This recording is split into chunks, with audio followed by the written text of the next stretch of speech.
الحمد لله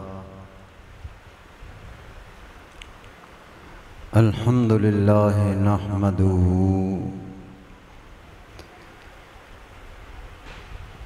ونصلي ونسلم على رسوله الكريم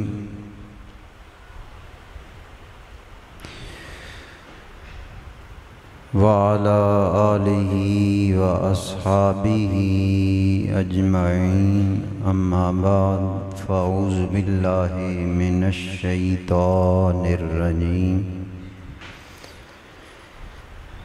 بسم الله الرحمن الرحيم إن الدين عند الله الإسلام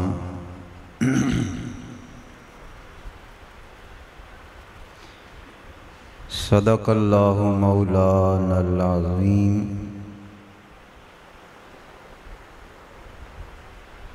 صدق وبلغنا رسوله النبی الکریم الامین ان اللہ وملائکتہ یصلون علی النبی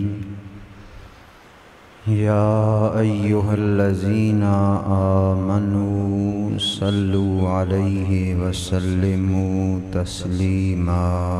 پڑھیے اللہم صلی علی سیدنا و مولانا محمد وعلی آلہ و اصحابہ وبارک وسلم۔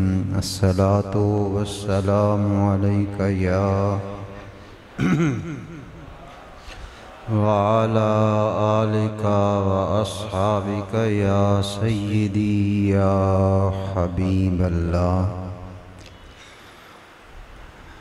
حمد و صلاۃ و سلام کے بعد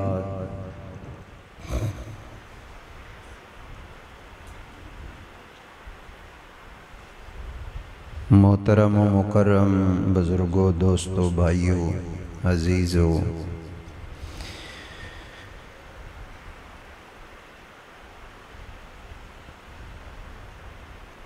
آج کی نشست میں بدعت کے موضوع پہ کچھ باتیں عرض کرنے کی سعادت حاصل کروں گا۔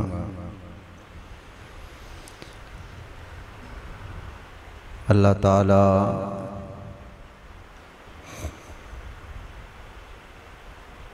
سمجھنے کی اور اعتقادات حقہ پر قائم رہنے کی توفیق عطا فرمائے۔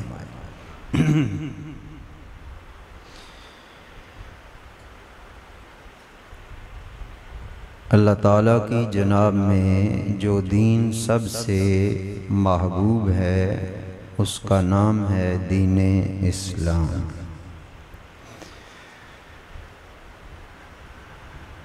جس کی نسبت سے ہم مسلمان کہلاتے ہیں۔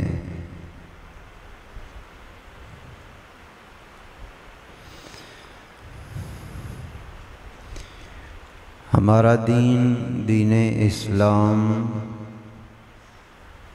آفاقی دین ہے۔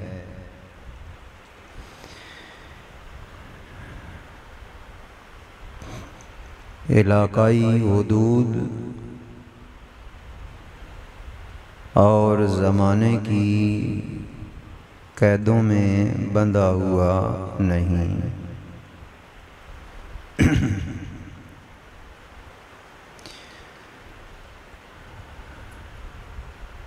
اس کی وجہ یہ ہے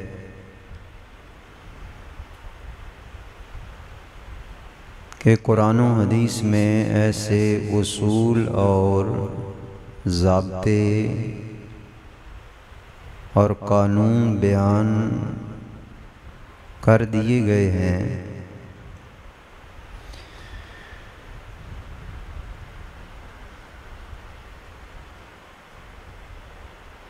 جو قانون اور ضابطے صبح قیامت تک جاری ساری اور اعمال اعتقاد پر لاگو ہوں گے۔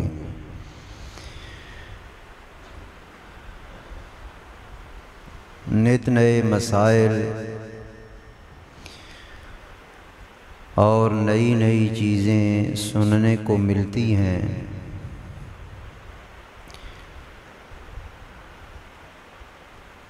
انہیں قرآن و حدیث کے اصول کے تناظر میں دیکھا جاتا ہے۔ اگر تو وہ قرآنی اصولوں کے مطابق ہوں تو فبہا، اور اگر نہ ہوں تو پھر انہیں ترک کر دیا جاتا ہے۔ اب مسئلہ یہ ہے کہ چھوٹے چھوٹے اعمال کو لے کر بڑے بڑے فتوے داغے جاتے ہیں۔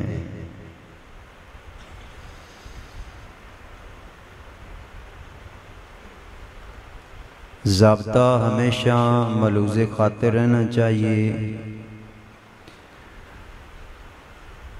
اگر تو کسی تہذیب کا کوئی عمل قرآن و حدیث کے ضابطہ کے تحت آئے تو وہ عمل درست ہے، باعث ثواب ہے، اور اگر کوئی عمل قرآن و حدیث کے ضابطوں سے ہٹ جائے تو ایسا عمل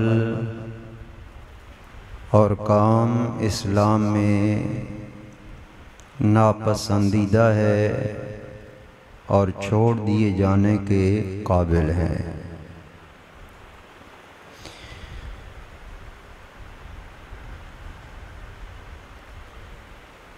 پھر فی زمانہ یہ کہنا کہ کل شریف 7، 10واں، 40واں برسی عرس، ان کو بدعت کے فتووں سے نواز کر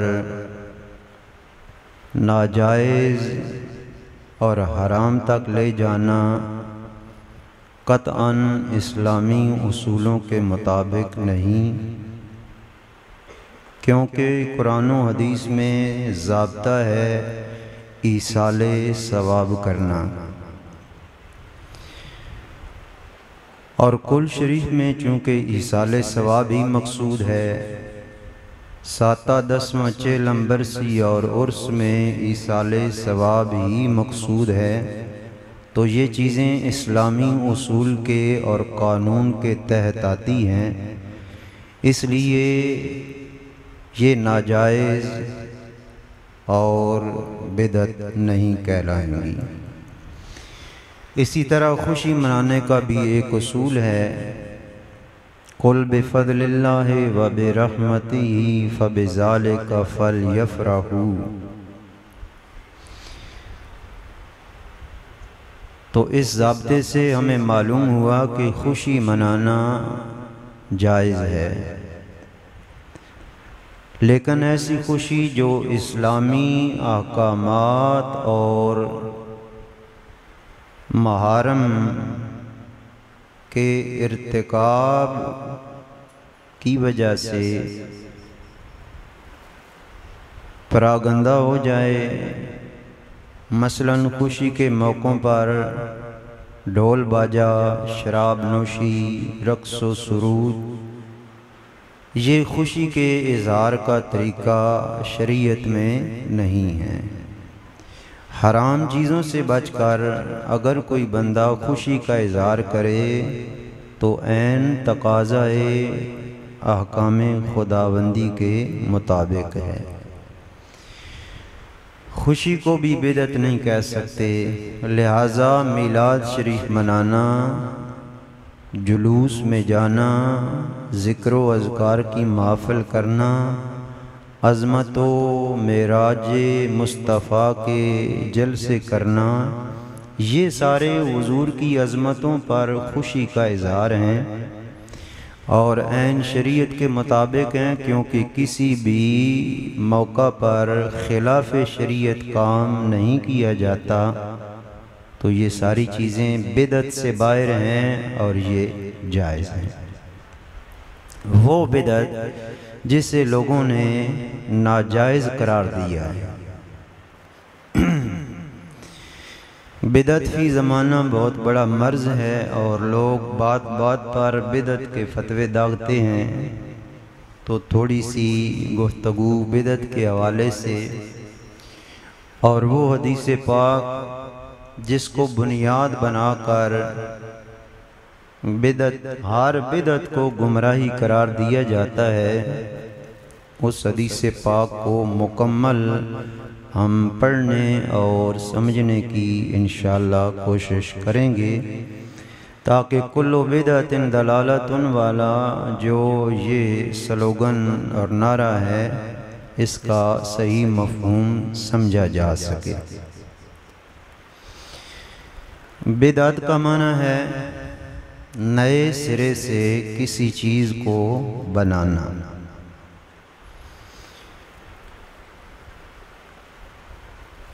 یوں بنانا کہ اس کا مٹیریل پہلے موجود نہ ہو۔ ابھی مسجد بنائیں گے تو مسجد کے بنانے میں اینٹ، سیمنٹ، ریت، پانی، یہ چیزیں پہلے موجود ہیں۔ مسجد کے بنانے کو بدعہ یا بدعت نئے سرے سے بنانا نہیں کہیں گے، بلکہ اس کا معنی ہے جس کا پہلے مواد موجود نہ ہو، بغیر مواد کے کسی چیز کو وجود عطا کر دینا۔ اللہ تعالیٰ نے قرآن مجید میں فرمایا بدیع السماوات والارض، زمین آسمان کس مٹیریل سے بنا ہے، بنانے سے پہلے موجود تھا نہیں، اللہ تعالیٰ نے اپنے امر کن سے یہ چیزیں پیدا فرمائی۔ تو اس لیے فرمایا بدیع السماوات والارض، اللہ کی ذات زمینوں آسمان کو بغیر کسی چیز اور مادہ کے وجود عطا کرنے والی ہے۔ تو بدعت کا معنی ہے کسی سابقہ مواد کی نہ ہوتے ہوئے بھی کسی چیز کو وجود عطا کر دینا۔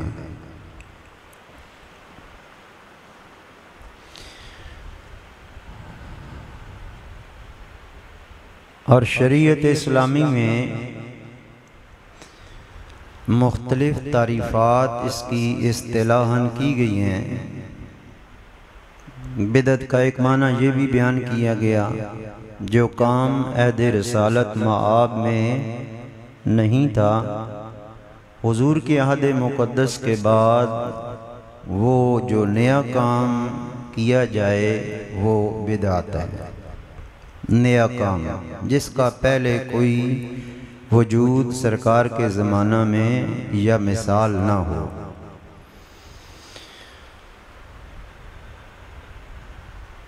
اور امام ابن تیمیہ نے بدعت کی تعریف کرتے ہوئے کہا ہر وہ نیا کام جو اعتقادات اور فرائض کے خلاف ہو وہ بدعت ناجائز ہے، لیکن اگر اعتقادات اور فرائض کے مخالف نہ ہو تو پھر وہ بدعت جائز ہے، یعنی نیا کام۔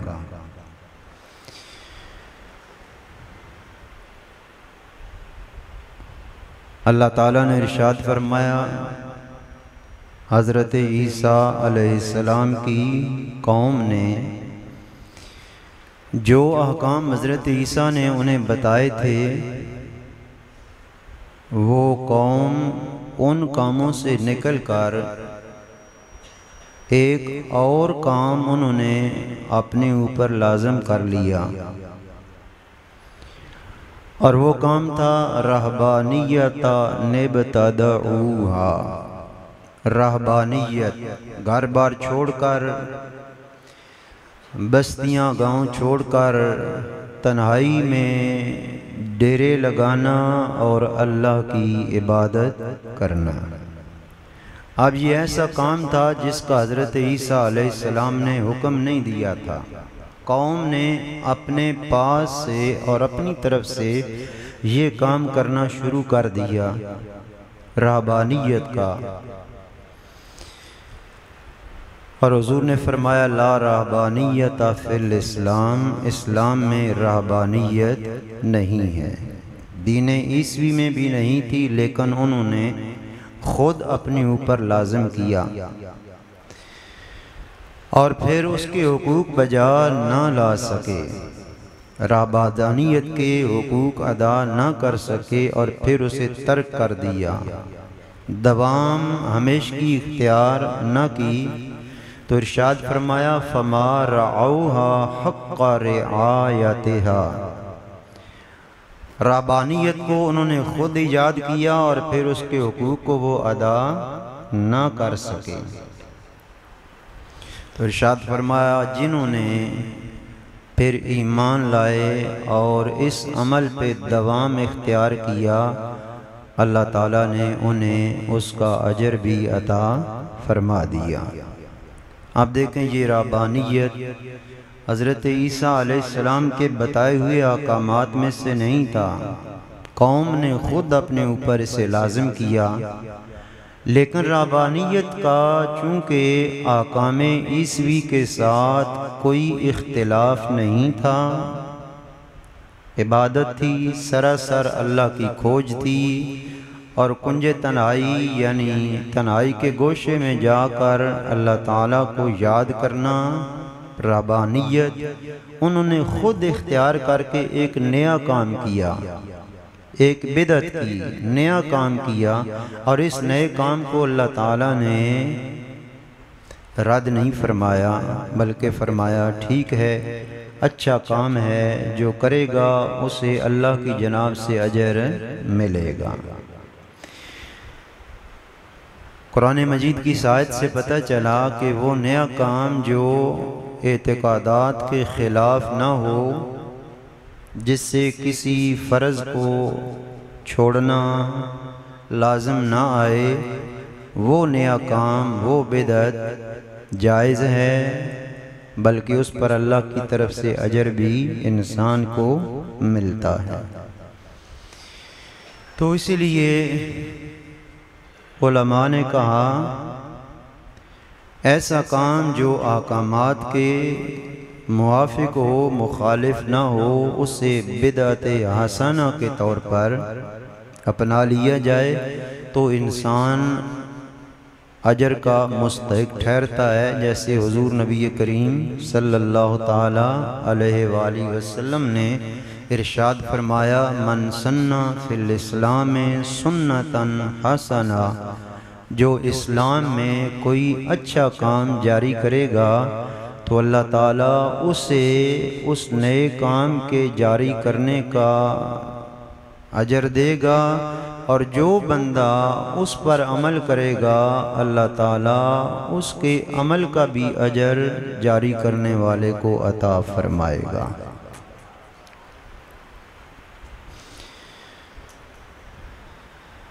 وہ حدیث پاک جس کو بنیاد بنا کر ہر نئے کام کو بدعت کہہ کر اس پر ناجائز اور شرک کے فتوے لگائے جاتے ہیں، ظلم یہ ہے کہ صرف اس حدیث پاک سے 2-3 جملے پڑھے جاتے ہیں، حالانکہ وہ حدیث پاک طویل ہے۔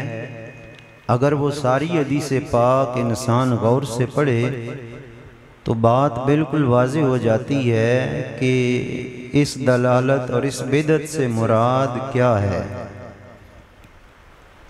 وہ حدیث پاک میں آپ کے سامنے عرض کرنے کی سعادت حاصل کروں گا، جناب سیدنا ارباز بن ساریہ رضی اللہ تعالی عنہ سے ہے۔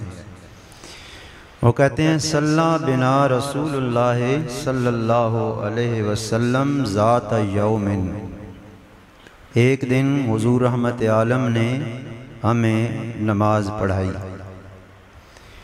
نماز پڑھانے کے بعد حضور نے رخ انور ہماری طرف موڑا، متوجہ ہوئے تو حضور نے ہمیں ایک بہت خوبصورت واعظ فرمایا، اور حضور رحمت عالم کا واعظ سن کر ہماری آنکھیں بہہ پڑیں اور دل کانپنے لگے۔ تو ہم میں سے ایک آدمی اٹھا اور اس نے کہا، یا رسول اللہ، یوں محسوس ہو رہا ہے کہ آپ ہمیں چھوڑ کر رخصت ہونے والے ہیں، الوداعی خطبہ ارشاد فرما رہے ہیں، ہمیں کچھ نصیحت فرمائیے۔ تو سرکار دو عالم صلی اللہ علیہ وسلم نے فرمایا، اوصیکم بتقوی اللہ، میں تمہیں اللہ سے ڈرنے کا حکم دیتا ہوں، والسمع والطاعت، اور سننے اور اطاعت کرنے کا حکم دیتا ہوں۔ کس کی اطاعت کرنی ہے؟ وَإِنْ عَبْدًا حبشیہ، فرمایا اگرچہ وہ کوئی حبشی غلام ہی تم پر امیر بنا دیا جائے تو اس کی بات کو سننا بھی ہے اور اس کی بات کو ماننا بھی ہے۔ اس سے آگے حضور نے فرمایا، اِنَّا مَن یعش مِنکم بعدی، تم میں سے جو میرے بعد زندہ رہے گا۔ یہ الفاظ اس حدیث پاک میں انتہائی قابل توجہ ہیں۔ اِنَّا مَن یعش مِنکم بعدی، تم میں سے میرے بعد جو زندہ رہے گا، فَسَيَرَىٰ اخْتِلَافًا كَثِيرًا، تو میرے جانے کے بعد تم میں سے جو زندہ رہے گا وہ بہت زیادہ اختلاف دیکھے گا۔ میرے جانے کے بعد صحابہ کرام سے فرمایا، تم میں سے جو زندہ رہے گا وہ بہت زیادہ اختلافات دیکھے گا۔ تو اس وقت کیا کرنا ہے؟ فَعَلَيْكُمْ بِسُنَّتِي وَسُنَّتِ الْخُلَفَاءِ الرَّاشِدِينَ الْمَهْدِيِّينَ، تم پر لازم ہے کہ تم میری سنت کو لازم پکڑو اور خلفائے راشدین کی سنت کو لازم پکڑو۔ لازمی بات ہے، جب اختلاف ہوگا تو قوم دھڑوں میں تقسیم ہو جائے گی، اور جب لوگ دھڑوں میں تقسیم ہوں گے تو پھر ایک گروہ میں جانا ہے۔ تو حضور نے فرمایا، تم نے خلفائے راشدین کے گروہ میں جانا ہے، ان کی سنت اور طریقہ کار پہ تم نے عمل کرنا ہے۔ تمسکوا بہا وعضوا علیہا بالنواجذ، سنت کو پکڑنا ہے اور اسی کو مضبوطی سے تھامنا ہے۔ وَإِيَّاكُمْ وَمُحْدَثَاتِ الْأُمُورِ، اور نئے نئے امور سے بچنا ہے۔ یہاں تک حدیث پاک کوئی نہیں پڑھتا، اس سے آگے پھر پڑھی جاتی ہے، فَإِنَّ كُلَّ مُحْدَثَةٍ بِدْعَةٌ، ہر نئی بات جو ہوگی وہ بدعت ہوگی، وَكُلُّ بِدْعَةٍ ضَلَالَةٌ، اور ہر بدعت گمراہی ہے۔ جبکہ اس سے پیچھے جو سیاق کلام ہے وہ اس بات کی طرف اشارہ کر رہا ہے کہ یہاں پر نیا عمل جو ہے اسے گمراہی نہیں کہا جا رہا، نئے عمل کو گمراہی نہیں کہا جا رہا، نئے عقیدے کو گمراہی کہا جا رہا ہے۔ اب دیکھیں آخری لفظ اس میں ہے، کل بدعۃ ضلالۃ، دلالت کا معنی ہوتا ہے گمراہی، اور یہ دلالت اس وقت بولا جاتا ہے جب کسی انسان کا عقیدہ خراب ہو جائے۔ تو عقیدے کی خرابی کے لیے لفظ دلالت بولا جاتا ہے۔ یہاں پر بھی حضور نے لفظ دلالت بولا ہے، یہ اس بات کی طرف اشارہ ہے کہ کل بدعت دلالتن میں جو بدعت کا لفظ ہے یہ عمل کے متعلق نہیں ہے، یہ نئے عقیدے کے متعلق ہے۔ اب اس کا معنی یہ بنتا ہے جو بندہ نیا عقیدہ بنائے گا وہ گمراہ ہو جائے گا۔ اسے کہتے ہیں بدعت اعتقادی، ایک ہے بدعت عملی اور ایک ہے بدعت اعتقادی، یعنی عقیدے میں بندہ نئی بات گھڑ کے شامل کر لے۔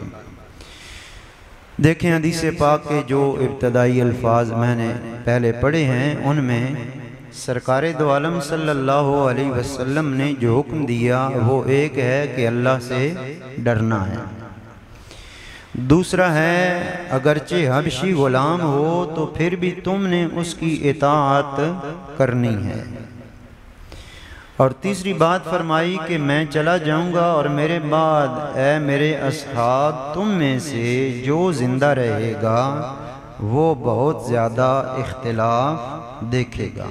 اب حضور کے جانے کے بعد جو امت نے اختلاف دیکھا وہ کیا تھا؟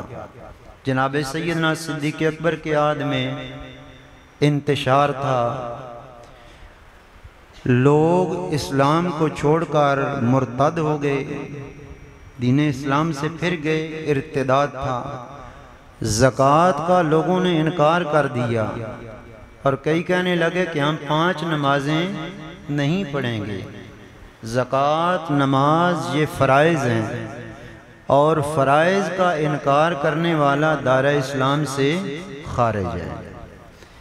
فرضیت کا تعلق عقائد سے ہے، اور ارتداد کا معنی ہوتا ہے اسلام کو چھوڑ کر پھر کفر کی طرف چلے جانا، تو وہ مرتد ہو گئے۔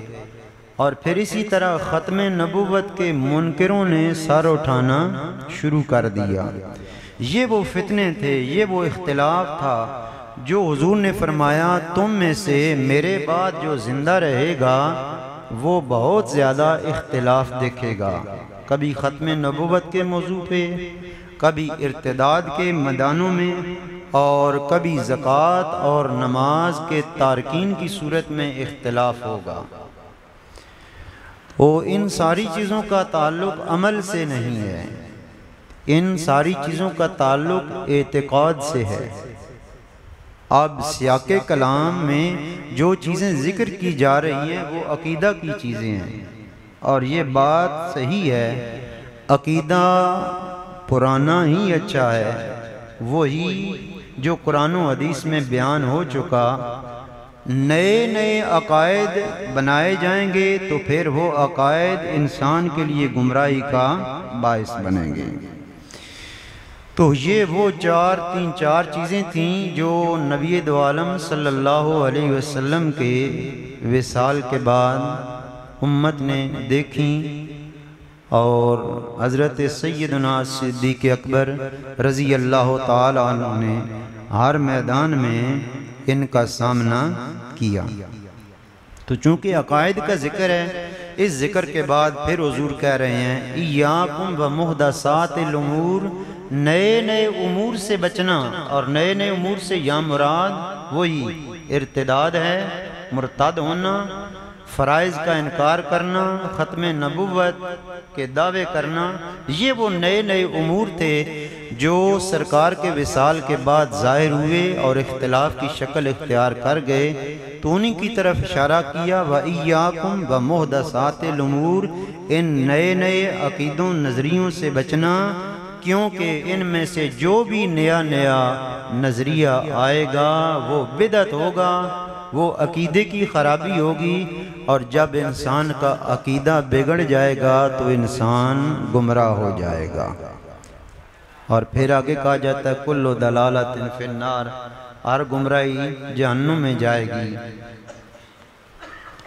یہی ہے کہ عقیدہ اگر خراب ہوگا تو پھر انسان جنت کے راستے سے بھٹک جائے گا اور گمراہی اور جہنم کے راستے پر چلے گا۔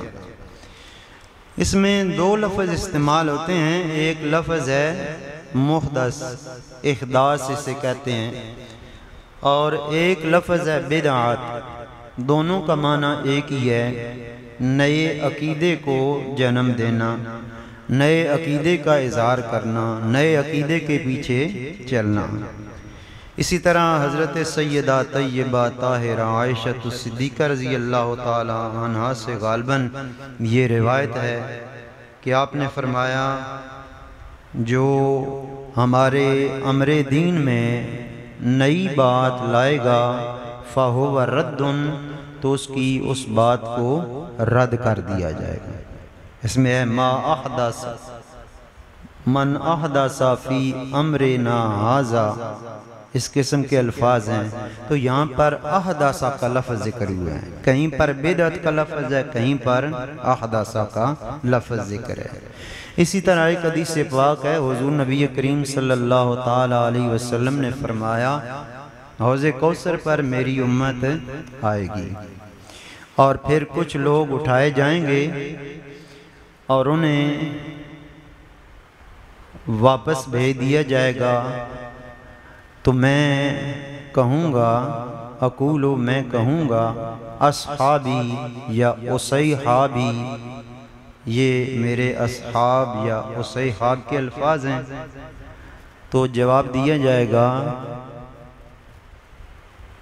اے رسول کریم آپ یقیناً جانتے ہیں، کہیں پر سوال ہے اور کہیں پر نفی ہے، کیا آپ نہیں جانتے، یا لا تدری آپ نہیں جانتے، یا ما شعرتا آپ شعور نہیں رکھتے، جانتے نہیں ہیں، اس قسم کے الفاظ ہیں۔ ما احدثوا بعدک، دنیا سے جانے کے بعد انہوں نے کون سے نئے نئے عقیدے بنا لیے تھے۔ ما احدثوا بعدک، آپ کے وصال فرمانے کے بعد انہوں نے جو نئے عقیدے بنا لیے تھے، لہٰذا نئے عقائد بنانے کی وجہ سے اب یہ اللہ کی بارگاہ سے مردود ہیں، انہیں کسی قسم کا حوض کوثر سے پانی اور جام نہیں دیا جائے گا۔ تو اس حدیث پاک میں بھی احداث کا لفظ ہے، ما احدثوا بعدک، آپ کے بعد انہوں نے کیا کیا یہ آپ جانتے ہیں یا نہیں جانتے ہیں۔ یہ عربی میں استفہام انکاری بھی ہو سکتا ہے، تقریری بھی ہو سکتا ہے، مختلف معنوں میں استعمال ہو سکتا ہے۔ تو احداث اور بدعت دونوں لفظ استعمال ہوئے ہیں، اور یہی دونوں لفظ استعمال کیے گئے ہیں جس کام میں حدیث پاک میں ایک وہ بھی کام ہے جسے جائز قرار دیا گیا ہے، ایک طرف وہ ہے جس پر وعید ہے، اور ایک طرف وہ ہے جس پر جواز کا قول کیا گیا۔ اس کی مثال بخاری شریف کی حدیث پاک ہے، حضرت سیدنا عبداللہ بن عمر رضی اللہ تعالی عنہ حجرہ عائشہ یعنی مزار مصطفیٰ کریم صلی اللہ علیہ وآلہ وسلم کے پاس تشریف فرما تھے، اور لوگ مسجد میں نماز چاشت ادا کر رہے تھے۔ تو باہر سے آنے والے نے حضرت عبداللہ ابن عمر سے سوال کیا یہ کیا ہو رہا ہے، مسجد میں لوگ اکٹھے نماز چاشت ادا کر رہے ہیں۔ تو حضرت عبداللہ ابن عمر نے کہا بدعتن، یہ بدعت ہے، اکٹھے ہو کر نماز چاشت ادا کر رہے ہیں، بدعتن یہ بدعت ہے، اور یہ کہا اور اس سے آگے کچھ نہیں کہا، اور لوگ نماز پڑھتے رہے۔ اگر ہر بدعت ہی ناجائز حرام اور دلالت ہوتی تو عبداللہ ابن عمر جیسا صحابی کبھی بھی خاموشی سے صحابہ کو یوں نماز پڑھتے نہ دیکھتے رہتے۔ اگر ہر بدعت گمراہی ہوتی تو یقیناً عبداللہ ابن عمر لوگوں کو منع فرما دیتے کہ اس طرح نہ کرو، یہ ناجائز ہے، ایسا نہیں کرنا چاہیے۔ لیکن بدعات کہہ کر حضرت عبداللہ ابن عمر نے چاشت کی نماز اکٹھے پڑھنے والوں کو منع نہ کیا، جس سے یہ ظاہر ہوتا ہے کہ یہ وہ بدعت تھی جسے جائز قرار دیا گیا، یہ جائز بدعت ہے۔ تو دو طرح کی بدعت بن گئی، ایک جائز ہے اور ایک ناجائز ہے۔ وہ بدعت جس کا تعلق عقیدہ سے ہو وہ بدعت ناجائز ہے، اور وہ بدعت نیا کام جو اچھا ہو اور اس کا تعلق اچھے عمل سے ہو تو ایسی بدعت کو بدعت حسنہ کہتے ہیں، بدعت عملی کہتے ہیں۔ ایسا کرنے میں کوئی حرج نہیں ہے۔ اسی طرح تراویح کی نماز میں حضرت عمر نے مسجد میں تشریف لائے تو لوگ نماز پڑھ رہے تھے علیحدہ علیحدہ اپنی اپنی، تو آپ نے سوچا کہ کیا ہی اچھا ہو اگر ان کو اکٹھا کر کے ایک امام کے پیچھے کھڑا کیا جائے اور صلاۃ التراویح جماعت کے ساتھ ادا کی جائے۔ تو حضرت ابی بن کعب رضی اللہ تعالیٰ عنہ جو سب سے بڑے قاری ہیں، ان کو مصلی امامت پہ کھڑا کر کے حضرت عمر رضی اللہ تعالیٰ عنہ نے صلاۃ التراویح با جماعت شروع فرمائی، اور جب تشریف لائے اور جماعت ہو رہی تھی تو آپ نے کہا نعمت البدعۃ ھذہ، یہ نیا کام کتنا اچھا ہے کہ ایک امام کے پیچھے سارے مقتدی ایک ساتھ نماز ادا کر رہے ہیں۔ تو اس حدیث پاک سے بھی پتہ چلا کہ ہر بدعت بری نہیں ہوتی، کچھ بدعتیں اچھی ہیں اگر وہ اسلامی احکامات سے ٹکرائیں نہیں، اگر وہ ایسا نیا کام ہو جو عقائد سے نہ ٹکرائے، جو اسلامی احکامات سے نہ ٹکرائے، جس کے کرنے سے اسلامی اصول کو چھوڑنا پڑے، تو پھر وہ بدعت سیئہ بری نہیں ہے، وہ نیا کام دین اسلام میں جائز ہے۔ تو میلاد مصطفیٰ صلی اللہ علیہ وسلم منانا کیا سرکار کے ذکر سے اسلامی احکامات اور قوانین کو چھوڑنا پڑتا ہے؟ نہیں۔